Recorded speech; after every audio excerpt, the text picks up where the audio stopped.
I want to actually pick up on something that we heard in the first of the email reviews that we just had.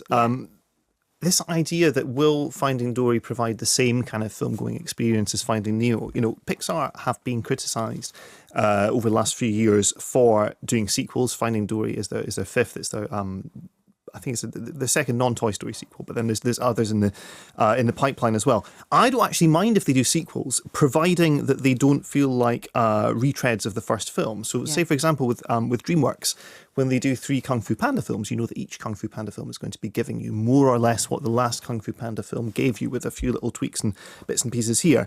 Now, what Pixar will do is they'll use these existing characters and the narrative apparatus of the first film to actually tell a completely different kind of story. So look, I know nobody really likes Cars 2, but Cars 2 is not just Cars 1 again. Cars 1 is this sort of weird sort of Dust Bowl-y parable about why coming first and being a winner is not the most important thing in life. Cars 2 is this sort of manic kid spy movie. It's just a completely different story, but using the same characters. Finding Dory, although it's fish, is not Finding Nemo again. Actually, this is a reason that I really admired it. I think, you know, Dory in the first film, she is comic relief. She's the centre of the narrative now, so she can't just be comic relief again. And the film, it talks about her disability in a way that isn't kind of just vapid, yeah, you can achieve anything in life if you set your mind to it.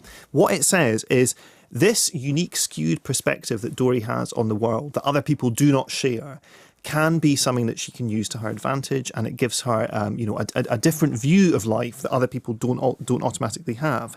It changes the way she copes with new situations and how she sees herself and her own capabilities. And the motto of this film, rather than the first movie, which is just keep swimming, with this idea that, you know, we can overcome bad events in our life if we just persist and keep going with it. The motto of this film is, what would Dory do? Lots of characters ask themselves over the course of the story, what would Dory do?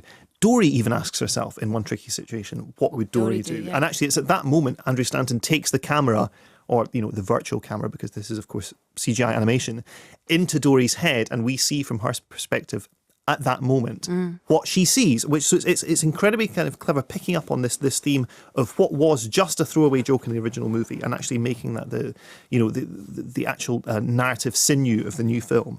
She's joined by characters as well who I didn't realise until I think a few days after having seen the film that are all in a kind of a similar situation to her. There is this that she meets in the Marine Life Institute. There's this octopus called Hank, who's actually a septopus. Septopus, of course, you know, Latin. Leg. Yeah, exactly. Sept for 7, pus for leg, apparently. And then there's a nearsighted whale shark as well. There's this beluga who struggles with sonar, and kind of the way in which he struggles with sonar, to me, felt like someone with dyslexia sort of struggling to read. And it was possible, but it required intense concentration, and sometimes it just didn't happen. Now, the film isn't kind of saying, you know, oh, we're telling you something very interesting about dyslexia or autism. You know, we discussed this actually in the interview with Ellen. But what it is doing is it's using this idea that everyone has a slightly different view of the world that other people can't share, and just gently but very observantly transplanting that onto an adventure, which is basically about fish trying to get their way through an aquarium from pond to pool to pool and down the pipes and everywhere else like that. Something that works incredibly well here as well is the childhood flashbacks to when Dory is remembering growing up with her parents. And this is I think the moment that, you know, Pixar have these moments for parents in the audience just kind of dissolve into tears. Yeah. And the kind of totally charming and heartfelt way in which these two older fish are trying to get their daughter, who, as Alan says, you know, you're crying about fish here, but they're just trying to make her life as easy as possible. And sometimes it doesn't work. And it's just very, very honest about this way that, you know, you can feel a duty of care towards your children, and you can want to do the very best for them. And sometimes it just doesn't work, and sometimes it does. So they're sort of accessing, in the, you know, classic Pixar way, accessing some pretty profound stuff and putting it into a story that people of all ages can enjoy. What they also are doing is, in terms of the technique behind the film, there are sort of noticeable advances in animation here over the original. In that, you know, puppetry was a word that I used when we were talking to Ellen.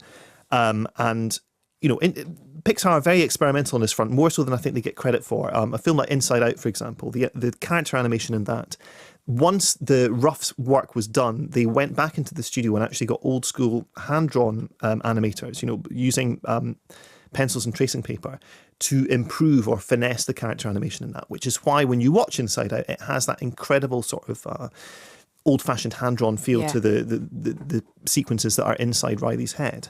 Now, in this, what they're really doing is a kind of a digital puppetry. And there's a great moment where Dory meets this. In fact, no, sorry, it's Marlin. I think it's Marlin and Nemo are in the same pond as a giant clam. Yeah. The giant clam is actually a voice cameo by Andrew Stanton.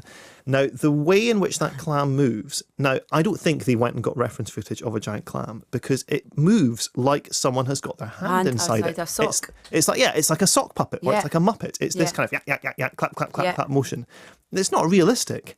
But it's funny in a kind of a slapsticky... It's like a Henson, isn't it? Exactly. It's funny in a slapsticky, physical way. And the fact that Pixar are able to incredibly, subtly bring these performance styles into digital animation in a way that, you're only like a few days later thinking about this and going, wait a minute, that was like someone had their hand inside that clam. This is something that happens throughout it. The character of the octopus as well, Hank. So great. The way in which he sort of tumbles and slaps and splots and skids around the aquarium is just kind of, the technique is so good that you don't even see it as technique. It's like an octopus is being funny. And I love as well, if you haven't been to see it yet, stay for the credits at the end, because there's a whole kind of Where's Wally sequence involving the octopus where you've kind of got to try and find him in different scenes. It's brilliant.